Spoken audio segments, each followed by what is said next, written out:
Hidup ini adalah kesempatan.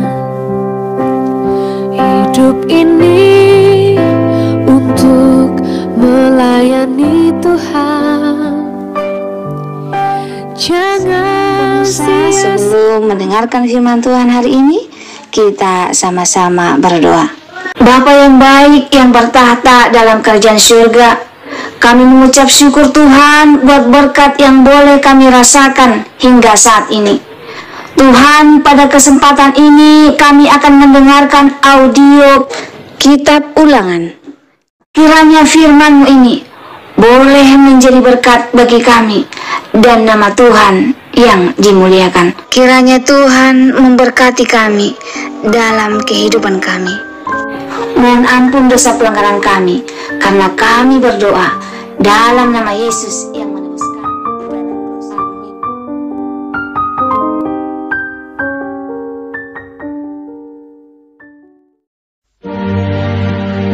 Apabila seseorang mengambil seorang perempuan dan menjadi suaminya, dan jika kemudian ia tidak menyukai lagi perempuan itu, sebab didapatinya yang tidak senonoh padanya, lalu ia menulis surat cerai dan menyerahkannya ke tangan perempuan itu, sesudah itu menyuruh dia pergi dari rumahnya. Dan jika perempuan itu keluar dari rumahnya dan pergi dari sana, lalu menjadi istri orang lain, dan jika laki-laki yang kemudian ini tidak cinta lagi kepadanya, lalu menulis surat cerai dan menyerahkannya ke tangan perempuan itu, serta menyuruh dia pergi dari rumahnya. Atau jika laki-laki yang kemudian mengambil dia menjadi istrinya itu mati, maka suaminya yang pertama, yang telah menyuruh dia pergi itu, tidak boleh mengambil dia kembali menjadi istrinya setelah perempuan itu dicemari. Sebab hal itu adalah kekejian di hadapan Tuhan. Janganlah engkau mendatangkan dosa atas negeri yang diberikan Tuhan Allahmu kepadamu menjadi milik pusakamu. Apabila baru saja seseorang mengambil istri, janganlah ia keluar bersama-sama dengan tentara maju berperang, atau dibebankan sesuatu pekerjaan. 1 tahun lamanya ia harus dibebaskan untuk keperluan rumah tangganya dan menyukakan hati perempuan yang telah diambilnya menjadi istrinya. Janganlah mengambil kilangan atau batu kilangan atas sebagai gadai, karena yang demikian itu mengambil nyawa orang sebagai gadai. Apabila seseorang kedapatan sedang menculik orang, salah seorang saudaranya dari antara orang Israel, lalu memperlakukan dia sebagai budak dan menjual dia, maka haruslah penculik itu mati. Demikianlah harus kau hapuskan yang jahat itu dari tengah-tengahmu.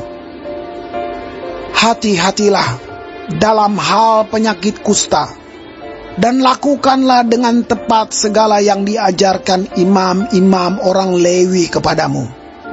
Apa yang kuperintahkan kepada mereka haruslah kamu lakukan dengan setia. Ingatlah apa yang dilakukan Tuhan Allahmu kepada Miriam pada waktu perjalananmu keluar dari Mesir. Apabila engkau meminjamkan sesuatu kepada sesamamu, janganlah engkau masuk ke rumahnya untuk mengambil gadai daripadanya. Haruslah engkau tinggal berdiri di luar, dan orang yang kau beri pinjaman itu haruslah membawa gadai itu keluar kepadamu. Jika ia seorang miskin, janganlah engkau tidur dengan barang gadaiannya. Kembalikanlah gadaian itu kepadanya pada waktu matahari terbenam, supaya ia dapat tidur dengan memakai kainnya sendiri dan memberkati engkau. Maka engkau akan menjadi benar di hadapan Tuhan Allahmu. Janganlah engkau memeras pekerja harian yang miskin dan menderita, baik ia saudaramu maupun seorang asing yang ada di negerimu, di dalam tempatmu. Pada hari itu juga haruslah engkau membayar upahnya sebelum matahari terbenam. Ia mengharapkannya karena ia orang miskin, supaya ia jangan berseru kepada Tuhan mengenai engkau, dan hal itu menjadi dosa bagimu. Janganlah ayah dihukum mati karena anaknya. Janganlah juga anak dihukum mati karena ayahnya. Setiap orang harus dihukum mati karena dosanya sendiri. Janganlah engkau memperkosa hak orang asing dan anak yatim. Juga janganlah engkau mengambil pakaian seorang janda menjadi gadai.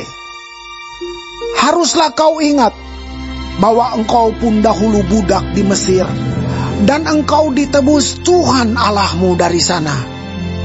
Itulah sebabnya aku memerintahkan engkau melakukan hal ini. Apabila engkau menuai di ladangmu, lalu terlupa seberkas di ladang, maka janganlah engkau kembali untuk mengambilnya. Itulah bagian orang asing, anak yatim, dan janda, supaya Tuhan Allahmu memberkati engkau dalam segala pekerjaanmu. Apabila engkau memetik hasil pohon zaitunmu dengan memukul-mukulnya, janganlah engkau memeriksa dahan-dahannya sekali lagi. Itulah bagian orang asing, anak yatim, dan janda. Apabila engkau mengumpulkan hasil kebun anggurmu, janganlah engkau mengadakan pemetikan sekali lagi. Itulah bagian orang asing, anak yatim, dan janda. Haruslah kau ingat bahwa engkau pun dahulu budak di tanah Mesir. Itulah sebabnya aku memerintahkan engkau melakukan hal ini. Baik, sebelum mengakhiri firman Tuhan hari ini, kita sama-sama berdoa. Bapa kami yang di surga, dikuduskanlah namamu.